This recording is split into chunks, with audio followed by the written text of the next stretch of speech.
Takže čaute chalani. Rozhodol som sa, že už konečne začnem natáčať tieto videá. Chcel som sa k tomu dokopať skôr, ale nikdy som nevedel ako začať. Chcel som začať inak, ale začneme túto nápravou.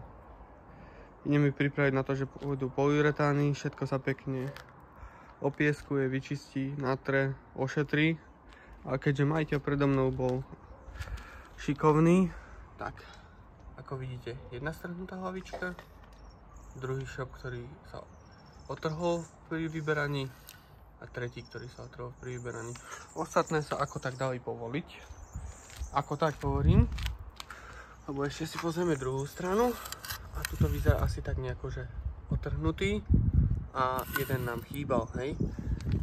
Takto nejako vyzerajú tie šroby, čo tam boli. To je devastujúci stav a pri vyberaní to dopadlo nejako takto. 1, 2, 3, 4, 5, 6, 7 golasát, ktoré som strhol. Plus som musel použiť rôzne na iné náradia, iné račne. Všetko. A samozrejme, idem ukazovať značku, ale všetci viete, povovač hrdzavých skrutiek.